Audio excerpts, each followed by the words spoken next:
Assalamu alaikum dear students, me Sheikh Asif. You are listening SA Math Vibes. Today in SA Math Vibes, dear students, we will discuss Calculus 2nd Math 302 GC University Faisalabad MCQs online solution. ये हमारे पास dear students वो MCQs हैं जो GC university Faisalabad ने math 302 के online exam में conduct किए हैं। टोटल 60 MCQs होते हैं जो ऑनलाइन पूछे जाते हैं और उसमें से डियर स्टूडेंट्स जो हैं आपने मोस्टली जो है वो अटैम्प्ट करने होते हैं। सो 60 MCQs के ऊपर dear students SA math vibes ने टोटल 5 जो है वो लेक्चर रिकॉर्ड किए हैं। तो उसका जो पहला लेक्चर है जो आप सुन रहे हैं, ये MCQs वो हैं जो ऑनलाइन एग्ज़ाम में पूछे गए हैं। सो इस दफ़ा भी अगस्त में जो पेपर होने हैं GC यूनिवर्सिटी फैसलाबाद के डियर स्टूडेंट्स वो भी ऑनलाइन ही होने हैं। सो ये ऑनलाइन पेपर्स का 5 ईयर है, आप ये समझ रहे हैं, जो ऐसे मैथ वाइब्स कंडक्ट कर रहे हैं। सो ये वाला जो पेपर है जो आज हम डिस्कस कर रहे हैं, जिसके पहले 12 MCQ जो डिस्कस कर रहे हैं, ये वो MCQs हैं जो ऑनलाइन कंडक्ट किए गए हैं। सो हम स्टार्ट करते हैं डियर स्टूडेंट्स पहले MCQs के साथ। Norm of partition P written as P is defined as. So हमने किसी भी इंटरवल की पार्टीशन वाले आर्टिकल में डियर स्टूडेंट ये सीखा था कि किसी भी इंटरवल की अगर पार्टीशन को फाइंड आउट करना है तो उसकी लेंथ को फाइंड आउट करना है, उसको लेंथ भी बोलते हैं, length of P, norm of P, mash of P के गिर्द लेफ़्ट और राइट वर्टिकल डबल लाइंस डाल दिए जाए तो वो उसकी लेंथ बन जाती है, नॉर्म बन जाती है, मैश बन जाती है। सो किसी भी इंटरवल की अगर आपने लेंथ निकालनी है तो उसकी मैक्सिमम वैल्यू होगी। सो मैक्सिमम वैल्यू आपके पास क्या है जी, ये ऑप्शन ए जो होगा ये इसका राइट आंसर होगा। जिस ऑप्शन के गिर्द रेड सर्कल लगा हुआ है वो उसका राइट आंसर है। So maximum 1 less than equal to R less than equal to N del XR, ये क्या होगा, ये इसका राइट आंसर होगा नॉर्म ऑफ पार्टीशन P का। MCQ number 2, which of given sequence is convergent. So हमने dear students convergent and divergent series में ये सीखा था कि कोई भी सीक्वेंस अगर जो गिवन हो, कोई भी जनरल टर्म आपको गिवन हो, अगर वो 0 को अप्रोच करती है तो कन्वर्जेंट है, और अगर वो इन्फिनिटी को अप्रोच करती है तो वो क्या है, डाइवर्जेंट है। सो हम लिमिट अप्लाई करेंगे, limit n approaches to infinity.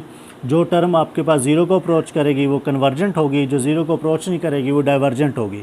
So n की जगह पे इन्फिनिटी आ जाएगा, इन्फिनिटी बाई नंबर इन्फिनिटी आएगा, तो ऑप्शन ए इन्फिनिटी आ रहा है तो कन्वर्जेंट नहीं है। 1/n, n की जगह पे इन्फिनिटी आ जाएगा, 1 ओवर इन्फिनिटी अगेन आपके पास इन्फिनिटी आ जाएगा, तो ये आपके पास क्या है, कन्वर्जेंट नहीं है। सी जो है ये आपके पास राइट आंसर होगा क्योंकि दोनों टर्म आपको डाइवर्जेंट गिवन है, सी जो है इसका राइट आंसर है। MCQ number 3, integral cos h² dx will be equal to minus cot hx, B is the right answer.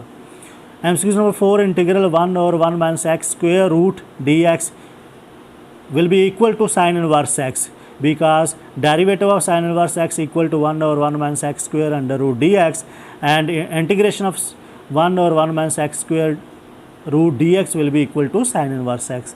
ये डियर स्टूडेंट ये वो फार्मूले हैं जो हमने एलिमेंट्री ऑफ इंटीग्रल वाले लेक्चर्स में डियर स्टूडेंट्स सीखे थे। मेरी प्लेलिस्ट में ये सारे फार्मूले मौजूद हैं, आप जाके उनको देख सकते हैं और रिव्यू कर सकते हैं। MCQ number 5, integral ax dx will be equal to ax over log a, option B. MCQ number 6, integral 1 to infinity dx over x square dx will be equal to, so 1/x की जब आप integration लेंगे dear students ये आएगी -1/x, उसके बाद upper limit minus lower limit करेंगे तो ये आपके पास आएगा 1। सो 1 will be the right answer. So option A is the right answer. MCQ number 7, an sequence, bn sequence and cn sequence are sequences such that for Rn and if limit n approaches to infinity an equal to L, limit n approaches to infinity cn equal to L, then limit n approaches to infinity bn will be equal to L. This is the statement of sequencing theorem. In sequencing theorem, dear students, we will learn that if first term and last term will be convergent, center term is also convergent, and if first and third divergent, second term follow and will becomes as divergent. हमने sequencing theorem में ये सीखा था कि जो first term और third term जैसा behave करेगी, आपके पास सेकंड टर्म भी वैसा बिहेव करेगी। So option B is the right answer, A N less than equal to B N less than equal to C N. Excuse number 8, if U and V are two functions of X such that, अगर आपको दो functions दिए जा रहे हो और आपने उनकी इंटीग्रेशन फाइंड आउट करनी हो, तो आप इंटीग्रेशन बाय पार्ट लगाओगे, जिसमें आपने एक को सेकंड फंक्शन रखना है और एक को फर्स्ट फंक्शन रखना है। इसके ऊपर भी डियर स्टूडेंट्स लेक्चर मेरा प्लेलिस्ट में मौजूद है, आप जाके उसको देख सकते हैं। सो इसमें हम सेकंड फंक्शन रखेंगे v को, तो फार्मूला ऐसा बनेगा, first function as it is u, integration of second function integral v dx minus integrated function integral v dx, derivative of second function du divided by dx multiply dx।